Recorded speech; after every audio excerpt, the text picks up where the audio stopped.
でよ。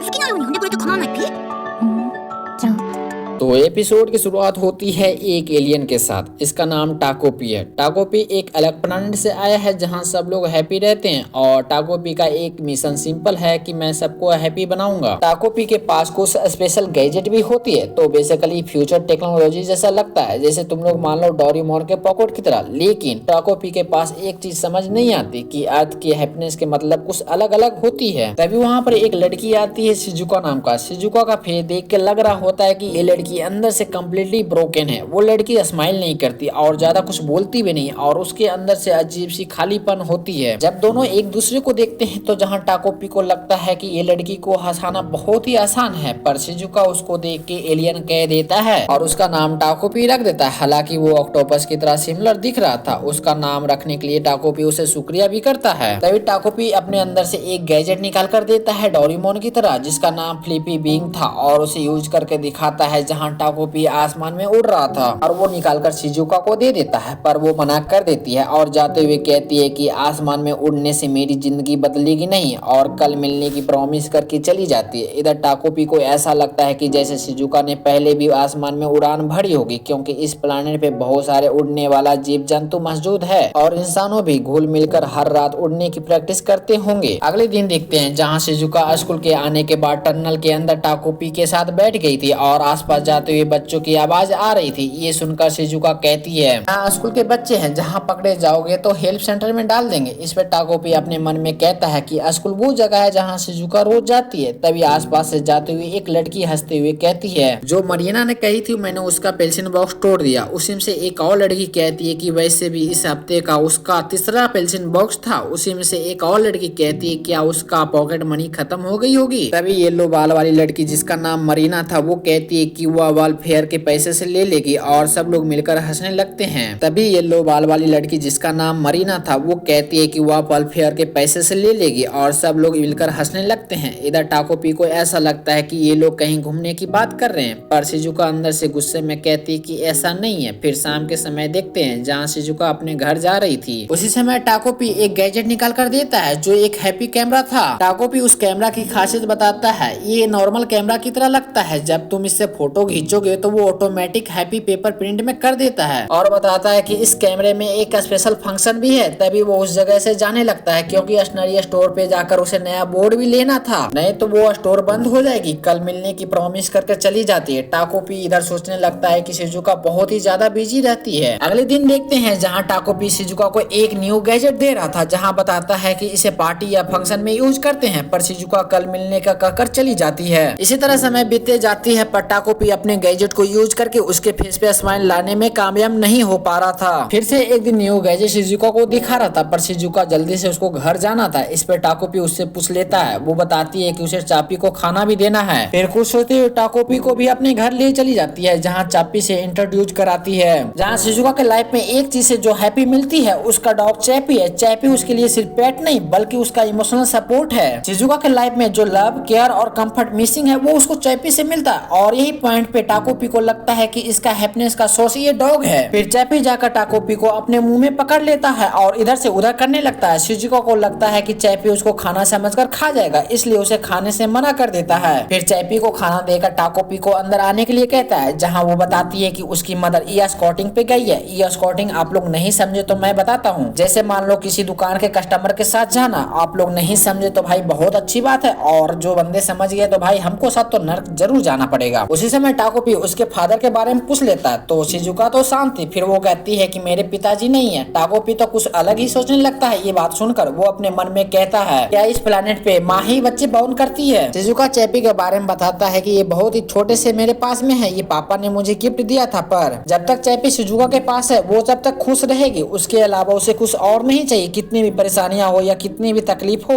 वो अपने आप को संभाल लेगी। इधर टाकोपी को पता लगता है कि उसके पापा थे, मतलब कि मेल और फीमेल इस प्लेनेट पे भी बेबी बॉर्न करते हैं। फिर कुछ समय बाद शिजुका, चैपी और टाकोपी बाहर घूमने जाते हैं, जहाँ टाकोपी अपने हैप्पी प्लेनेट के बारे में बता रहा था। पर शिजुका को मैजिक पे भरोसा नहीं था, पर शिजुका के बातों से ऐसा लग रहा था उसके ही पापा जिंदा हैं। यहाँ पर टाकोपी का एक फ्लैशबैक देखते हैं, जहाँ उसकी मदर इन गैजेट को यूज करके पूरी दुनिया पे खुशियां फैलाने के लिए कहती है, पर एक चेतावनी भी देती है, कभी भी हमारे बनाए हुए रूल को मत तोड़ना। प्रेजेंट में टाकोपी जाते हुए अपने मन में कहता है, रूल तो छोड़ ही दीजिए, मैं तो उसे गैजेट भी यूज नहीं करा पा रहा हूँ, लेकिन मैं चाहता हूँ कि शिजुका और भी ज्यादा मुस्कुराए। टाकोपी शिजुका से कहता है कि अगली बार मैं तुम्हें हैप्पी प्लेनेट जरूर बुलाऊंगा, मेरे पास बहुत सारे हैप्पी गैजेट पड़े हैं। जिसपे वो कहती है कि मुझे मैजिक पे भरोसा नहीं है। इस पे टाकोपी कहता है कि मैं तुम्हें इस दुनिया का सबसे खुशहाल इंसान बना दूंगा। ये बात सुनकर शिजुका को कहीं ना कहीं उसे अच्छा लगता है, पर वो एक्सप्रेस नहीं करती, उसके फेस पे साफ साफ पता लग रहा था टाकोपी अभी किसी प्रॉब्लम की वजह से वो हैप्पी प्लेनेट वापस नहीं जा सकता, पर मैं तुम्हें कभी ना कभी जरूर लेके जाऊंगा। और इन सब बातों को लेकर तीनों के बीच अनकंफर्टेबल मोमेंट बन जाती है और हंसते हुए कहती है कि कल मिलेंगे। और अगले दिन शिजुका को देखते हैं जो उसी जगह पे खड़ी थी और पूरे शरीर पे चोटों का निशान था और साथ में चैपी का गले का पट्टा था। शिजुका बताती है कि उसके अपने दोस्तों के साथ फाइट हो गई थी। इस पे टाकोपी कहता है, क्या दोस्तों के साथ लड़ाई होती है तो क्या रंग बदल देते हैं? टाकोपी इस फाइट प्रॉब्लम को बहुत ही इजी समझ रहा था, जैसे गैजेट से फिक्स किया जा सकता है। इस वजह से उसे एक गैजेट निकाल कर देता है जिसका नाम रिकोऑर्डिनेशन रिबन था। वो इस तरह से काम करती है कि अपनी और अपनी दोस्त के छोटी उंगली में बांध दे तो सारा प्रॉब्लम दोनों के बीच सॉल्व हो जाएगी। शिजुका उसे लेकर चली जाती है। इधर टाकोपी को टेंशन हो रहा था, वो अच्छे से यूज कर पा रही होगी या नहीं। दोपहर से शाम हो जाती है। जब उसे कुछ गलत होने का एहसास होता है तो वो जल्दी से शिजुका से मिलने चला जाता है, जहाँ घर में चापी का नाम और निशान नहीं था और शिजुका टाकोपी को दिया हुआ रिबन से फांसी लगाकर मर गई थी। ये चीज देखकर टाकोपी तो हैरान था और शौक भी था, जहाँ शिजुका को सॉरी भी कहता है। राइटर हम लोग को बताता है कि इस बड़े से यूनिवर्स में मौत एक ऐसा कानून है जो सब पे बराबर लागू होता है, कोई भी इसे बदल नहीं सकता। क्यों ना टाकोपी का गैजेट कितना भी स्मार्ट हो, क्यों ना कितना भी टेक्नोलॉजी में आगे हो, लेकिन किसी को वापस जिंदा कर नहीं सकता। इसी के साथ ये एपिसोड यहाँ पर खत्म होती है। मिलते हैं नेक्स्ट पार्ट में, जब तक के लिए बाय बाय।